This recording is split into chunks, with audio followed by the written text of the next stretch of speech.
पंडित जी, इस मंदिर की आस्था के बारे में आप बताएं। ये मंदिर है ध्रुव जी महाराज का मंदिर। ये मधुबन के अंतर्गत आता है। नारद जी ने आदेश किया था, पुण्यम मधुबनम गच्छ हरेश चरण चर्चिता। ये पुण्यमय मधुबन हरि के चरणों से चर्चित है, आप्लावित है। ये वही भूमि है।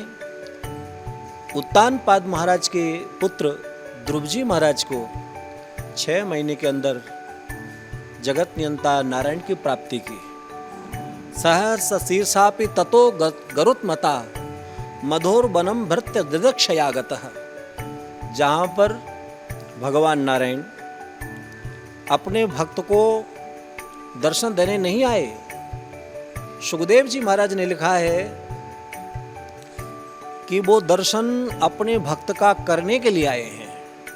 ऐसी भक्त वत्सलता जहां पर भगवान जगत नियंता नारायण रोम रोम प्रति राजे ही कोटि कोटि ब्रह्मांड, जिसके एक एक रोम में करोड़ों करोड़ों ब्रह्मांड लटकते हैं, वो जगत नियंता नारायण प्रभु अपने भक्त का दर्शन करने इस मधुवन में सहस्र शीर्षापि ततो गरुत्मता, हजारों भुजाओं वाले भगवान जगत नियंता नारायण अपने गरुड़ पर आरूढ़ होकर के मधुर वनम भृत्य दर्दक्ष आगतः अपने भक्त का दर्शन करने के लिए आए हैं। ये वही भूमि है जहां पर 6 महीने के अंदर ध्रुव जी महाराज को भगवान नारायण की प्राप्ति हुई।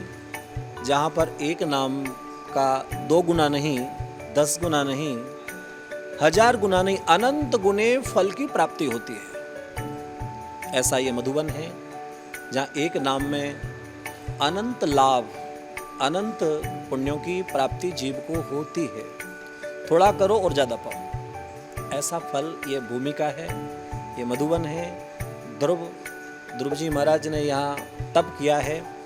ये ध्रुव टीला है, विश्व प्रसिद्ध है। ध्रुव जी महाराज को सब जानते हैं। जितने महापुरुषों ने जो तपस्या की है उनका कोई न कोई चिन्ह होता है, लेकिन हमारे ध्रुव जी महाराज का आकाश में हम दर्शन करते हैं। ध्रुव तारा दिखाई पड़ता है रात्रि को।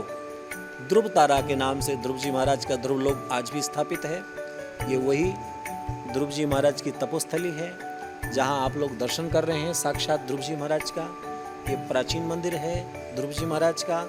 लोग दर्शन करके अपने जीवन का अलभ्य लाभ प्राप्त करते हैं। अयम ही परमम लाभ उत्तम श्लोक दर्शन। जीव के जीवन का परम लाभ ही भगवत प्राप्ति है एकमात्र, और कोई दूसरा साधन नहीं है। बोलो ध्रुव जी महाराज की जय। पंडित जी, पूछना चाहेंगे कि यहाँ सबसे ज़्यादा श्रद्धालु किस स्टेट से आते हैं और किस मास में सबसे ज़्यादा भीड़ होती है यहाँ पे? भैया, ये ब्रजभूमि ऐसी है कि यहाँ पर दिनों दिन नित्य उत्सव चलते हैं। अयोध्या में तो रामनवमी के समय पर ही वहाँ उत्सव होता है। यहाँ तो 365 दिन में, 365 दिन में रोज नित्य नूतन कार्य होते हैं। हमारे वृंदावन में, ब्रजमंडल में ठाकुर जी के नित्य ब्याउले, एक एक दिन में 2-2 ब्याउले होते हैं। यहाँ रोज उत्सव है। ऐसा नहीं कि किसी महीने में आते हैं, 12 मासी लोग आते हैं, खूब आते हैं। यहाँ भक्तों की भीड़ लगी रहती है और दूर दूर से आते हैं। हमारे ब्रजवासी ब्रजभूमि में से तो रोज नित्य सुबह शाम दर्शन करने आते ही हैं। बाकी की पूरे भारतवर्ष का, विश्व के लोग यहाँ आते हैं।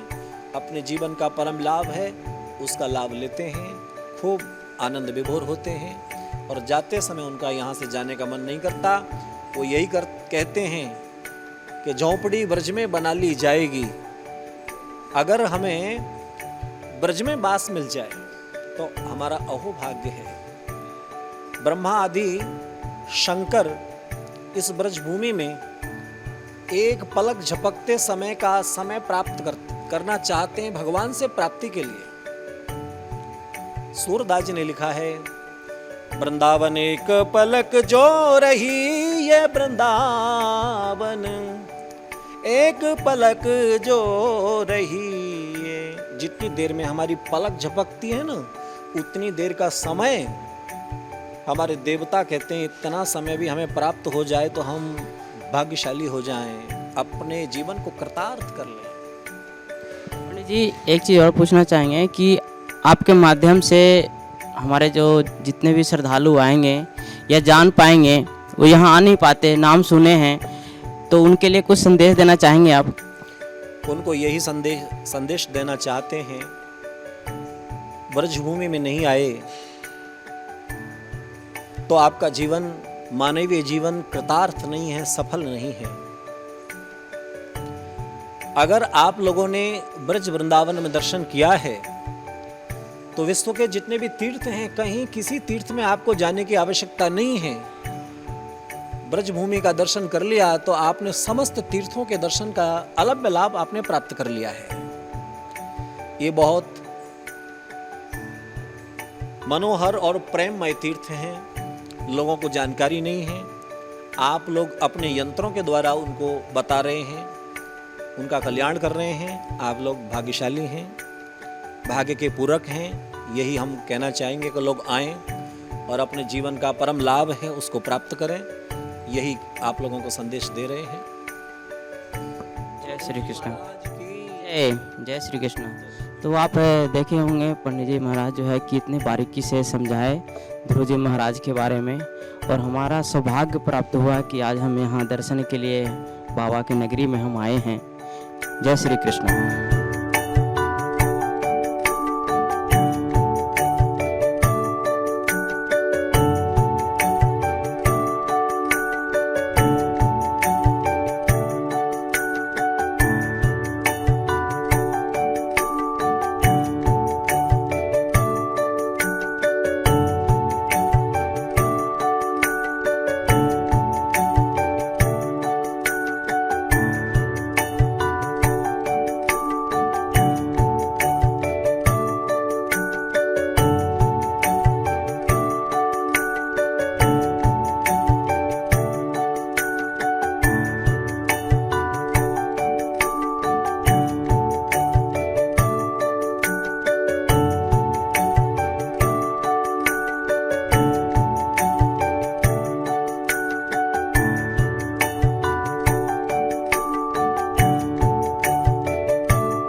यहाँ मधु राक्षस का जो पुत्र था लवड़ासुर, उसको शत्रुघ्न जी ने मारा। और लवड़ासुर की यहाँ गुफा है, बहुत विशाल गुफा है, और यहाँ लोग उसमें आकर के दर्शन करते हैं। आप लोगों को भी दर्शन कराया ही है मैंने जी। और यहाँ पर लवड़ासुर समाप्त हो जाने के बाद यहाँ पर संत यहाँ पर उस लवड़ासुर की गुफा में बैठ करके भजन करते हैं। और पहले समय पे जो संत लोग कभी किसी पुरुष का मुंह देखना नहीं चाहते थे, वो इसी गुफा के अंदर से श्री यमुना जी में स्नान करके और वापस यहाँ आकर के और साधना यही करते थे। ऐसा लवड़ासुर की गुफा है। और इस लवड़ासुर को शत्रुघ्न जी ने यहाँ पर संहार किया है, समाप्त किया है। ऐसा यहाँ पर शास्त्रों में उसका वर्णन मिलता है। बाकी यहाँ के बुजुर्ग लोग जो उस गुफा में प्रवेश करते थे, उन्होंने यहाँ का ऐसा विस्तृत वर्णन किया है कि वो गुफा बहुत लंबी चौड़ी है, बहुत विशाल है, बहुत इसके दरवाजे हैं। तो अब समय की ऐसी कुछ व्यवस्था है कि वो गुफा की देख रेख और वो नहीं है, इस कारण वो गुफा लुप्त सी होती जा रही है, कई जगह से वो धंस गई है जी। इसलिए समय का मर्यादा है, इसलिए पंडित जी एक चीज और, पूरे मथुरा वृंदावन में श्रद्धालु एक दूसरे से मिलते हैं तो राधे राधे बोलते हैं, लेकिन मधुबन में ही सुनने में आया है कि वहाँ पे राम राम बोलते हैं। इसका वजह क्या है पंडित जी, जरा बताएं। राम राम इसलिए बोलते हैं कि शत्रुघ्न जी ने जैसे लवड़ासुर को समाप्त किया और लवड़ासुर को जब मार दिया तो यार रहने लगे, राजगद्दी पर बैठते थे तो मुंह लटकाए बैठे रहते थे, उदास मन से बैठे थे। क्यों कि राम जी जैसा जिसको भाई प्राप्त हो, और शत्रुघ्न जी को उनका सानिध्य छूट गया जी। सोचने लगे कि मैंने जन्म लिया, राम जी का भाई बना और राम जी का सानिध्य छूट गया, उनके चरणों की भक्ति उनके चरणों से दूर हो गया, इसलिए उदास रहते थे। तो यहाँ के जो लोग थे ब्रजवासी सोचने लग गए कि जिस राजा ने हमको अभय कर दिया, लवणासुर को समाप्त करके हमारी जान बचाई। और वो उदास क्यों रहता है, उदासी का क्या कारण है? पूछा तो शत्रुघ्न जी बोले मुझे कोई तकलीफ नहीं है, कोई परेशानी नहीं है। परेशानी है तो इसी बात की कि मेरे सर्वस्व, मेरे प्राणात्मा, सब कुछ मेरे श्री धन जो राम जी हैं उनसे मैं दूर हो गया, तो मैं तो सबसे दूर हो गया। अब मैं जाऊं भी तो जाऊं कैसे? उनकी आज्ञा है मधुबन में ही रहने की, तो कैसे जाऊं उनके पास? तो ब्रजवासी बोले मन में कि हमें कुछ करना चाहिए। तो ब्रजवासी थोड़ी थोड़ी देर में जब जब मिलते थे तो अपने राजा शत्रुघ्न जी से राम राम किया करते थे, क्योंकि अपने प्रिय का कोई स्मरण करावे तो व्यक्ति का रोमांच हो जाता है, हृदय पुलकित हो जाता है, प्रसन्न चित्त हो जाता है। तो ब्रजवासी थोड़ी थोड़ी देर में, मधुबन के ब्रजवासी शत्रुघ्न जी को राम राम कहते थे। तो शत्रुघ्न जी राम राम तो लेते थे, लेकिन प्रसन्न चित्त हो जाते थे, खुश हो जाते थे। ब्रजवासी भी खुश हो जाते थे कि हमारे राजा चलो थोड़ी देर के लिए राम राम लेते समय तक तो कम से कम खुश होते हैं ना जी। ऐसा भाव है राम राम का।